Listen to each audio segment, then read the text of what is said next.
Lo, my brethren and sistren, lend me thine ears. Doth thou oft ponder why hearts may turn cold, and why, in secret shadows, some may harbor scorn for thee? Hearken, for today, through the lens of Stoic wisdom, we shall unveil the veiled truths of human discord. Forsooth, it is not merely others, but oft ourselves, who invite such disdain. Thus, gird thy spirit, and let us embark upon this journey of reflection and enlightenment. O thou who dost stride with thy head held high, gazing down upon the world as though all beneath thee were but motes of dust, know this truth, harsh though it may seem. The cloak of arrogance thou wearest is no robe of majesty, but a shroud that doth obscure the beauty of thy soul. In thy heart, dost thou not feel the weight of this garment? For arrogance is a burden most insidious, binding thee with chains of pride and vanity. Thou mayest think thyself exalted, yet in truth, thou art but a traveler who treadeth a lonely path, for none dost willingly follow the haughty. The wise among the ancients hath oft reminded us, humility is the diadem of the virtuous, while pride is the undoing of kings. Marcus Aurelius himself, an emperor yet humble, penned these words to guide his soul. Consider that thou art but a man, subject to the same toils and tempests as thy brethren. Let not thy station deceive thee into folly. Ponder this, dear soul.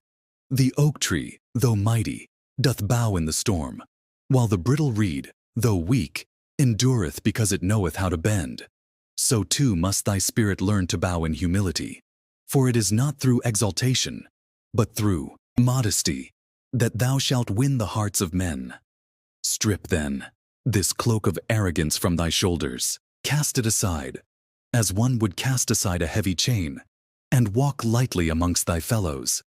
Know that to lower thyself in sincerity is to rise in the esteem of those around thee. A kind word, spoken with gentleness, a humble act, done without thought of reward. These are the deeds that crown the wise with honor that no haughty bearing could ever bestow. And yet, fear not that humility shall diminish thee, for humility is no mark of weakness. Nay, it is the strength to see thyself as thou truly art, no greater, no lesser than thy kin. As the rivers seek the low places and yet nourish all the earth, so shall a humble heart bring forth abundance to thee and those who walk beside thee. Thus, I entreat thee, dear soul, look within. See not with the eyes of pride, but with the clear vision of one who seeketh truth. Ask thyself, do I stride as a companion, or as one who claimeth dominion over others? Let thy answer guide thee to don not the cloak of arrogance, but the mantle of humility, which is light to bear and rich in grace.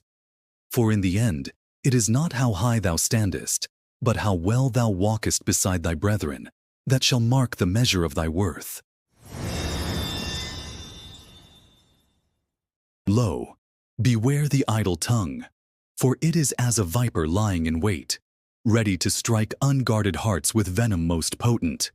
Yea, gossip is a serpent that slithers unseen, poisoning the bonds betwixt kindred spirits and unraveling the threads of trust woven over years. Few weapons are as sharp, few wounds as deep, as those inflicted by a careless word. Hast thou considered the weight thy words carry? Though they may seem light as air upon thy lips, they can fall heavy as stones upon the ears of those who hear them. A jest spoken in jest may bear no malice in thy heart, yet in the heart of another it may sow seeds of sorrow or discord. The ancients, wise in their counsel, have warned us thus: guard thy speech, for it is the mirror of thy soul. Marcus Aurelius, that noble Stoic, hath written, speak only what is needful, and let thy words be laced with virtue, not venom. Wouldst thou turn thine own tongue into a weapon of division, or shall it be an instrument of peace, soothing as the balm of Gilead to weary souls? Consider the tale of fire. A single spark, kindled by careless hands, may set the whole forest ablaze. So, too, Can a single word, carelessly spoken, ignite quarrels and feuds that rage unchecked? Let not thy speech be the flint that sparks such flames, but rather the cool waters that quench them. Yet, how may one silence the tongue that yearns to wag? It is not by force of will alone, but by the discipline of thought and the gentleness of heart. Before thou speakest, pause and ask thyself, doth this word build or break, heal or harm, uplift or undo? If it buildeth not, if it healeth not, then let it remain unspoken, as a treasure unspent but ever precious. And what of those moments when others wag their tongues against thee? The Stoics teach us not to strike back in kind, for to meet venom with venom is to become no better than the snake that bit thee. Instead, bear their words as a rock bears the rain, unmoved, unbroken, untouched. For in thy silence lies thy strength, and in thy restraint, thy honor. Know also this truth. A tongue that wags with blessings shall find favor among men and women alike. To speak words of kindness and encouragement is to plant seeds of goodwill in the hearts of others. These seeds, when nurtured by sincerity, shall blossom into friendships that no storm may uproot. Therefore, let thy lips speak blessings, or not at all. Be as the gentle breeze, whispering comfort to the weary, as the soft rain, refreshing the parched earth. For in so doing, thou shalt transform thy tongue from a serpent's fangs to a healer's touch, and thy words shall be a light in the darkness, guiding all who hear them to the shores of peace. Lo, dear soul, dost thou hear the applause of the multitude and feel thy spirit soar as if borne aloft by angels' wings? Beware, for such fleeting cheers are but illusions, hollow echoes that fade as swiftly as they rise. The soul that drinketh deeply of such applause shall ever thirst, for no crowd's acclaim can quench the true longing of the heart. Prithee, ponder this. The praises of men are like the morning dew, glittering in the light of dawn, yet vanishing ere the sun climbs high. They are as shadows cast by shifting light, insubstantial and ever-changing. To build thy worth upon such a foundation is to build a castle upon sand. For when the tide of favor turns, all shall be swept away. Recall the wisdom of the Stoics, who teach that true value lies not in the hands of others, but within thyself. Marcus Aurelius, an emperor yet ever humble, did remind us thus. The approval of the crowd is fickle and fleeting. Seek instead the approval of thy conscience, which is eternal. Shall a mighty oak seek to measure its strength by the wind's favor? Nay, for its roots are anchored deep, and its worth is found in its own steadfastness. Ask thyself, dear heart, why dost thou crave the cheers of the crowd? Dost thou not see that their applause is oft given not for virtue, but for spectacle? They may cheer thee for thy triumphs today, yet tomorrow they shall jeer thee for thy fall. Their voices are but a chorus of fleeting whims, unworthy of being the compass by which thou dost steer thy life. Consider instead the approval of thy own soul, that quiet yet steadfast voice that whispers within thee.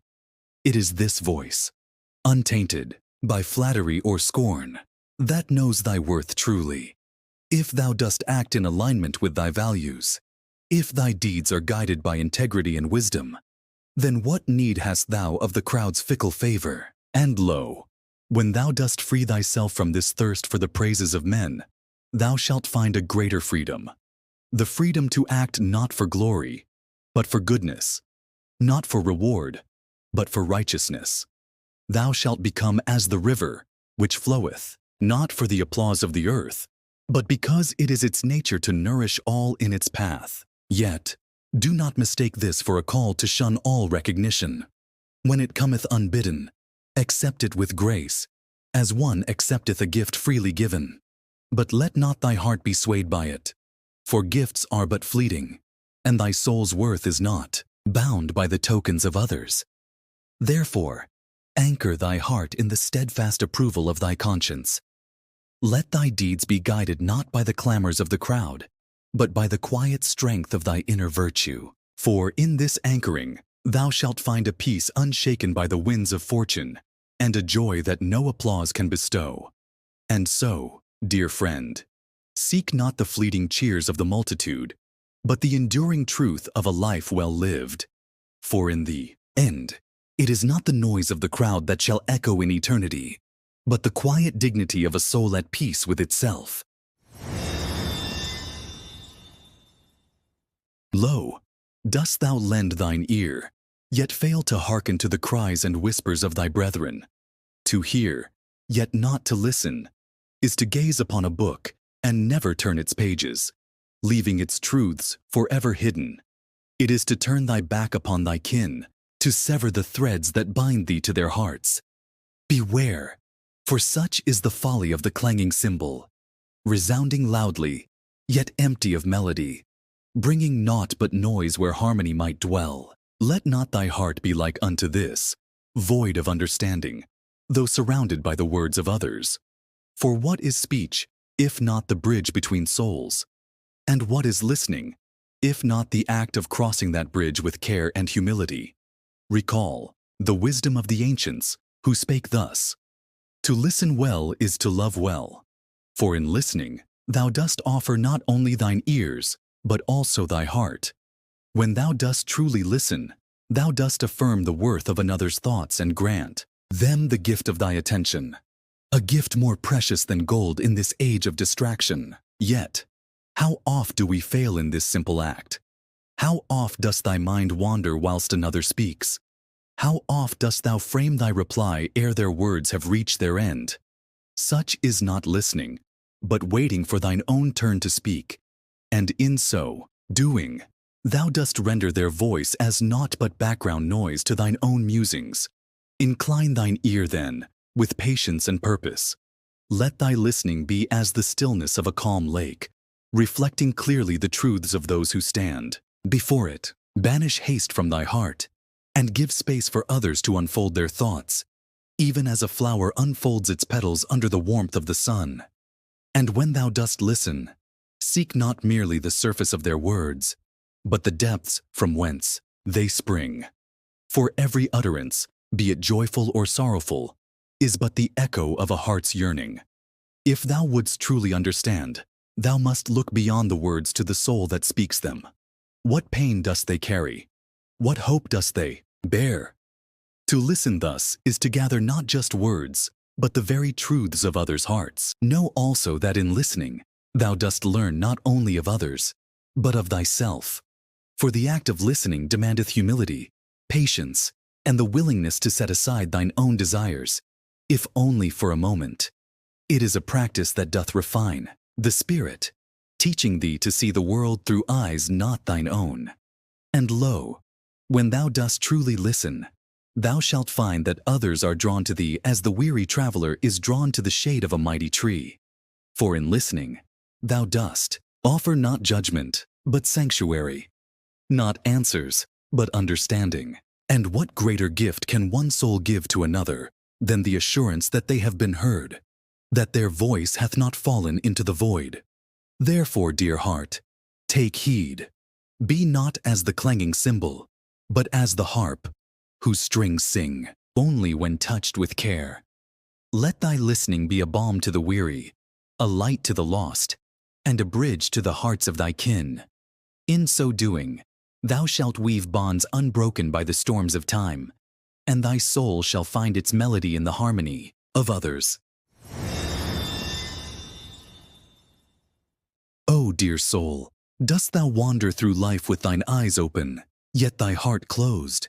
Know this truth: every man, every woman, doth carry burdens unseen, weights that bend their backs and weary their spirits. To harden thy heart to their struggles is not merely to turn away from them, but to shut the gates of thine own soul, barring the light that might warm and soften thee. What is life, if not a shared pilgrimage through the valleys of trials and peaks of joy? And what art thou, if not a fellow traveler, called not to walk alone, but to offer thy hand to those who stumble beside thee? Compassion, dear friend, is the thread that weaves humanity into a tapestry of unity. Without it, we are but scattered fragments, drifting apart into the void. Hast thou considered the nature of the wounds borne by others? Some are visible, etched upon their faces like lines upon a map. Yet many more lie hidden, buried deep within, where no eye may see but the discerning spirit. These are the wounds of loss, of betrayal, of dreams deferred and hopes dashed. Dost thou think thy burdens heavy? Then consider theirs, and thou shalt see that suffering is the common thread of all mankind. Yet, to lack compassion is to refuse to bear witness to this shared truth. It is to become as stone, cold and unyielding, offering no comfort to those who lean upon thee. But to embrace compassion is to become as the tender healer, whose hands bring solace not through sight alone, but through the touch of the Spirit. This healer seeth not only the wound, but the soul that bears it, and in seeing, offers not judgment, but solace. Lo, compassion is no mere sentiment. It is an act, a choice, a way of being. It is the quiet word spoken in the shadow of despair, the hand extended when all others have withdrawn, the light kindled in the heart of one who sits in darkness. It is not weakness, but the strength to see the pain of another and say, "Thy burden is mine," for we are bound together by the threads of our shared humanity.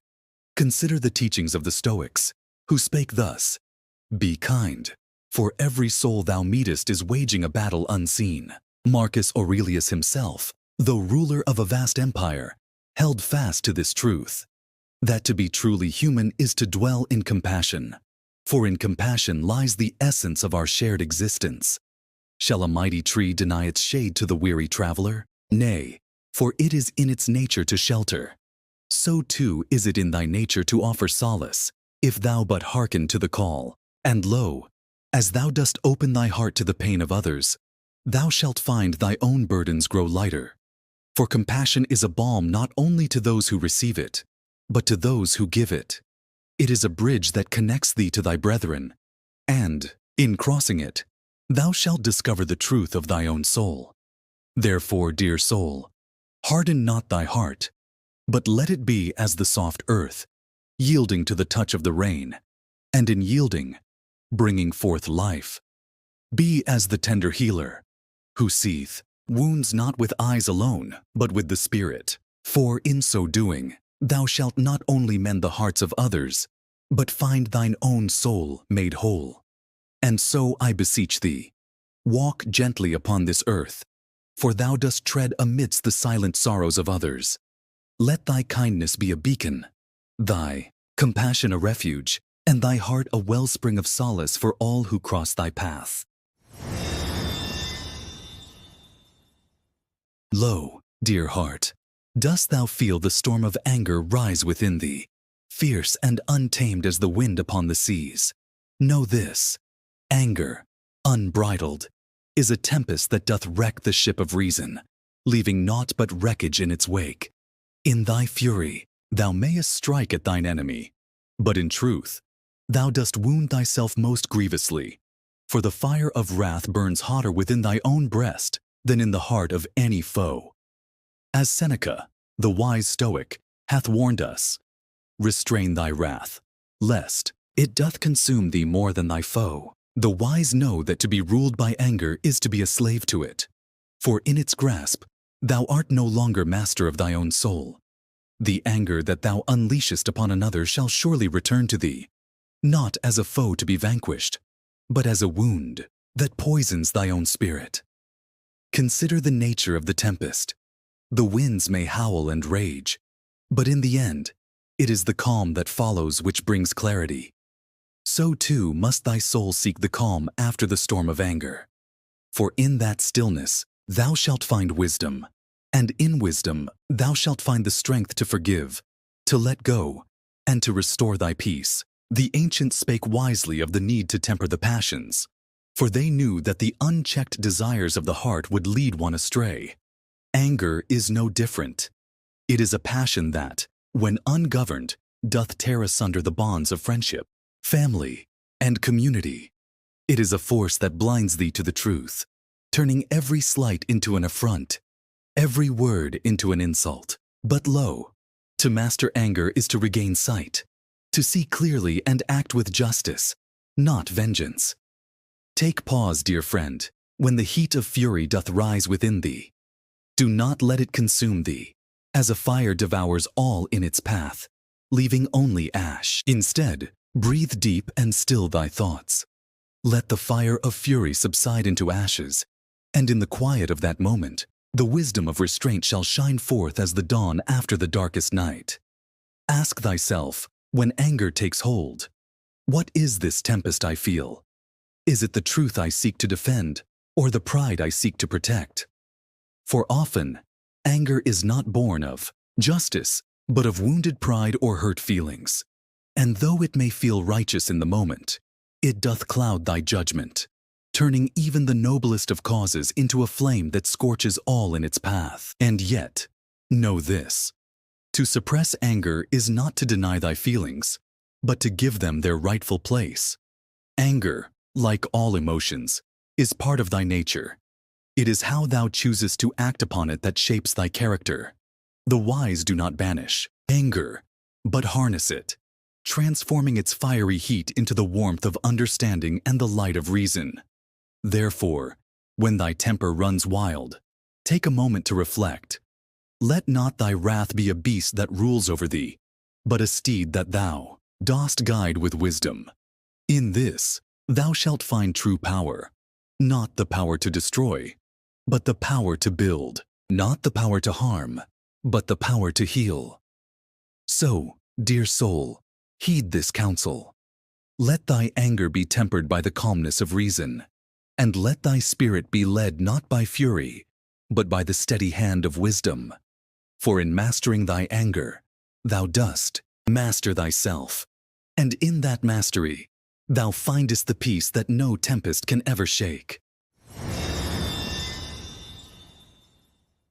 Beware, dear friend, the peril of idle promises, for they are as shadows in the wind, insubstantial and fleeting. A promise spoken without the strength of intent is like a seed sown upon barren soil, destined to wither and die ere it doth take root. For broken oaths, like weeds in a garden, doth breed contempt and mistrust, and they mar the reputation of even the most noble of hearts. What is a promise, if not the pledge of thy honor? It is the very fabric of trust, woven between thee and thy brethren. When thou dost speak thy word, it is not merely an utterance, but a bond forged in the fires of conviction. It is a sacred vow, a seal upon thy soul, and to break it is to rend asunder that which was once whole. The wise have spoken of the power of one's word, for it is the foundation upon which all relationships are built. The Stoics, those great philosophers of old, taught that integrity is the cornerstone of virtue. A man or woman who speaks and acts with honor is like unto a fortress, unshaken by the winds of fortune. But lo, a person who promises and fails to deliver is as a house built upon sand, easily swept away by the tides of betrayal and disappointment. Consider this: the value of thy word is not in the quantity of promises thou dost make, but in the quality of those promises. For he who speaks many oaths, yet fails to keep them, is like unto the wind, ever shifting, ever changing, but never steadfast. But he who promises little, yet delivers much, is like the earth beneath thy feet, reliable, firm, and constant. To promise is a sacred thing. It is not to be spoken lightly, for the weight of a promise is great. And when thou dost fail to deliver, thou dost not only break a word, but fracture the trust that others have placed in thee. That trust, once broken, is difficult to mend, like a vessel shattered into 1,000 pieces. The pieces may be gathered and glued together, but the cracks will ever remain visible. Therefore, let thy word be thy bond, and let it be as gold refined in the furnace, pure, strong, and without flaw. Promise only what thou can fulfill, and fulfill all that thou dost promise. Let thy actions speak louder than thy words, and let those actions bear witness to the truth of thy character. For the wise know that it is not enough to speak of virtue, but to live it with each step taken and each promise kept. In so doing, thou shalt build a reputation not based upon fleeting words, but upon the steadfastness of thy deeds. Others shall come to trust thee, for they shall see that thy word is as certain as the rising sun. And lo, in that trust, thou shalt find the peace that doth accompany integrity, and the respect that flows from a life lived with honor. And so, dear friend, guard thy promises with the utmost care. Let them be a reflection of thy true heart, not a mere form of speech. For the promises thou dost make are as seeds planted in the garden of thy life, and what thou dost sow, that shalt thou reap.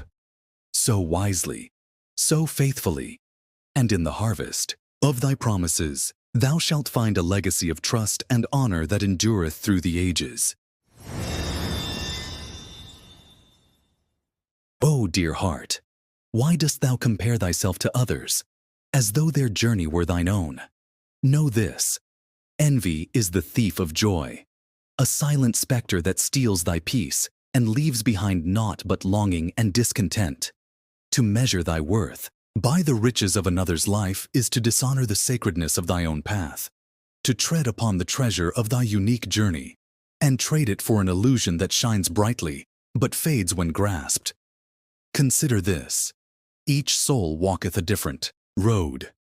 Each journey is shaped by its own winds, its own trials, its own moments of triumph and sorrow. To look upon another and covet their blessings is to turn thine eyes from the blessings of thy own life, to forget the beauty of the steps that thou hast already taken.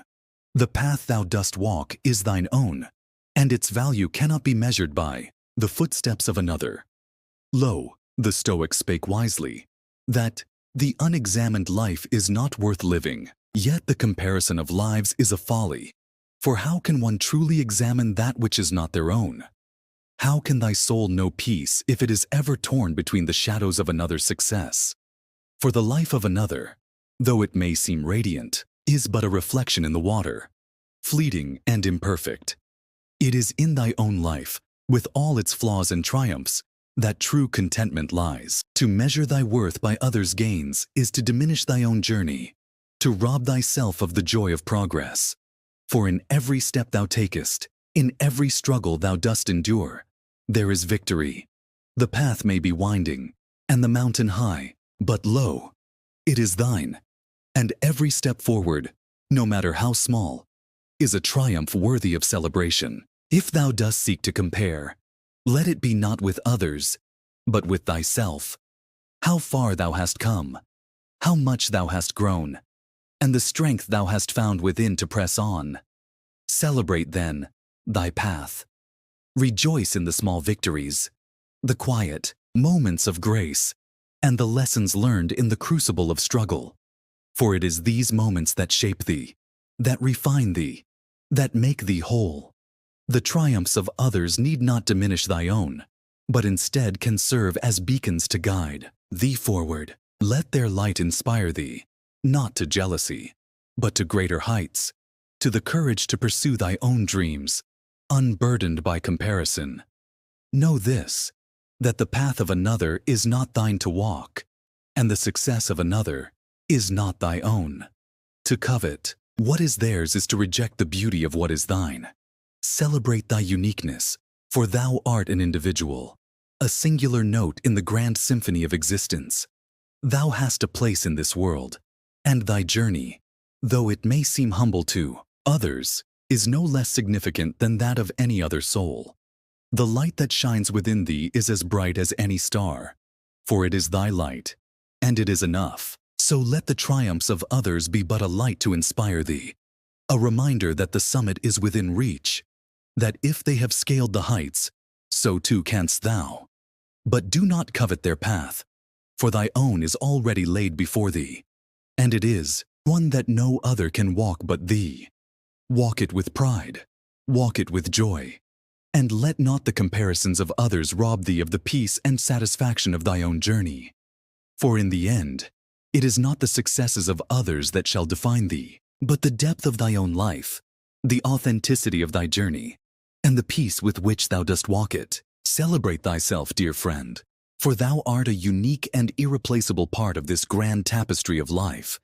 And thy worth is not measured by the riches of another, but by the fullness of thy own heart and the integrity of thy path. Ah, thou who wouldst seek to command, why dost thou grasp with such fierce hands? Know this: to force thy will upon others is to sow seeds of rebellion in their hearts, to build walls where there should be bridges, and to create chains where there should be wings. For the heart that is ruled by force is not free, and neither is the one who is bound by another's unyielding grip. Remember this well: the wise do not seek to control, but to guide with gentle hands, like the shepherd, who leads the flock, not by force, but by example. The shepherd doth walk ahead, showing the way, and the flock follows, not out of fear, but out of trust.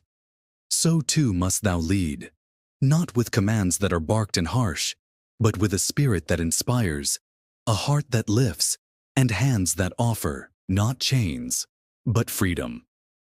Lo, the power of true leadership lies not in domination, but in the ability to kindle the flame of purpose in others, to set before them a vision so bright that they choose to follow, not because they are compelled, but because they believe. To inspire is to awaken the strength that already lies dormant in another, to call forth the greatness that rests within their soul. It is not to make them thy servant, but to make them their own master, guided by the light of their own heart. Take heed, for when thou dost seek to command with force, thou dost create resistance, and that resistance becomes the very thing that thwarts thy will.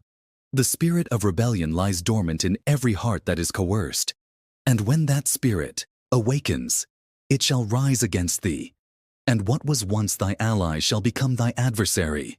For no one wishes to be a puppet, to dance upon the strings of another's design. It is the nature of the soul to seek freedom, to seek expression, to seek its own path. Release thy grip upon what thou canst not command, and dwell instead in the peace of what lieth within thy power. For thou hast control only over thyself, and therein lies the true power. The power to choose, the power to act, the power to guide, and the power to inspire. In seeking to control others, thou dost diminish thyself, for thou dost forget that the greatest influence is the influence that comes from within, from a heart that is filled with wisdom, compassion, and the quiet strength of a spirit that seeks not to conquer, but to uplift. Consider the words of the great Stoics, who understood that control is an illusion, and that true power lies in accepting what cannot be changed and focusing on what can. Marcus Aurelius himself spoke of the need to let go of the desire to control the actions of others, for in doing so, one frees themselves from the tyranny of expectations. The wise know that the only thing they can truly command is their own will, and that this is where their true strength lies. And lo, when thou dost release the need to control, thou dost find peace, for in that release, thou dost make space for wisdom, for love, and for the natural flow of life. Life is a river, and those who seek to control it, to dam it, shall find only frustration. But those who flow with it, who guide it gently, shall find that the river leads them to places they could not have foreseen, to shores they could not have reached by force. Therefore, dear friend, seek not to command, but to inspire. Let thy life be a light that others are drawn to, not out of fear, but out of love for the truth it shines upon the path.